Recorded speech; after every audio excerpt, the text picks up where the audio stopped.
Welcome back to the channel, and happy holidays. While Christmas is a time for family, food, and gifts, the paranormal takes no days off. Even on this festive day, you can still find yourself experiencing something unusual. As always, make sure to like, comment, and subscribe for more chilling tales. Now, let's dive into another spine-tingling story. Stay tuned.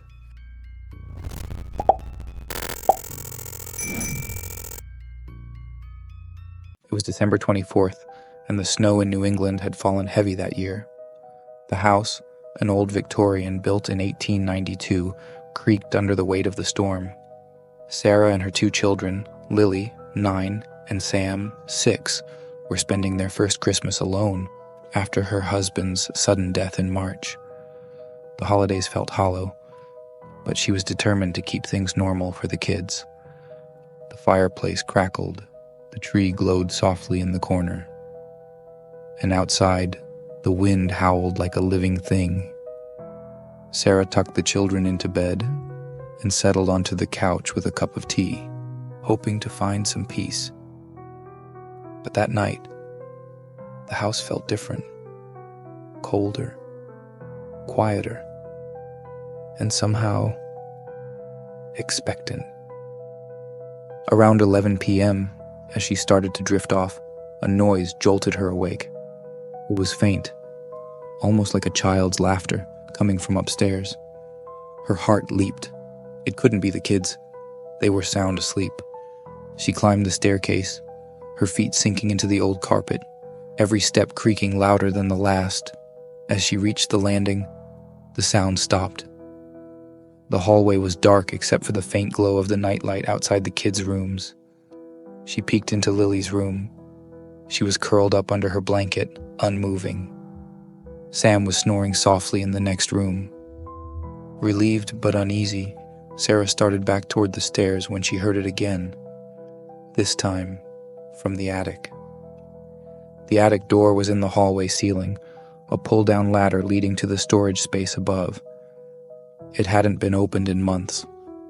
Her breath clouded in the cold air as she stood beneath it, staring at the latch. Another sound came, clearer now.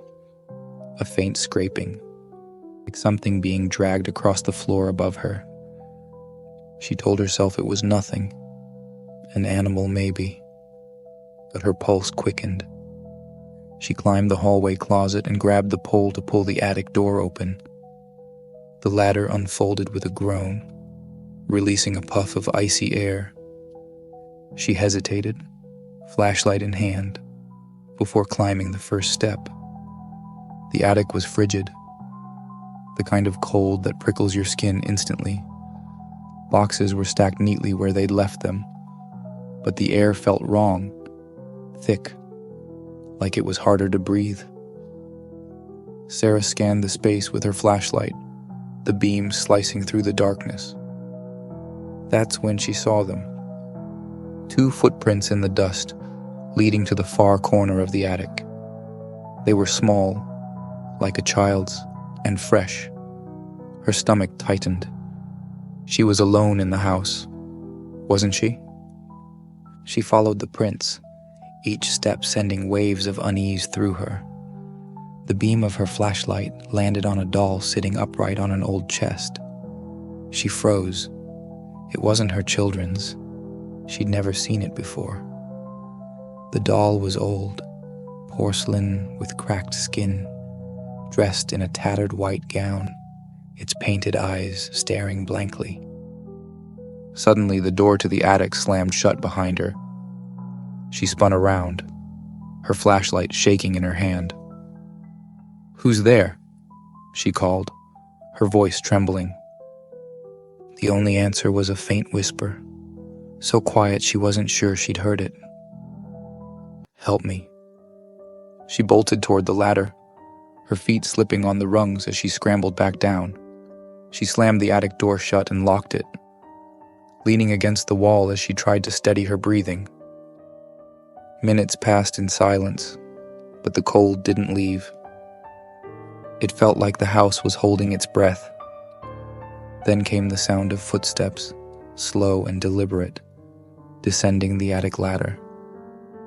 Her blood ran cold as she stared at the door, which was firmly closed and locked. The footsteps stopped just on the other side. The rest of that Christmas passed uneventfully, but Sarah could never shake the memory of what she'd experienced.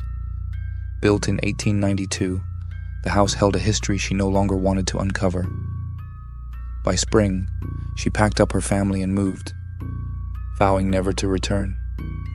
It was their first and last Christmas there.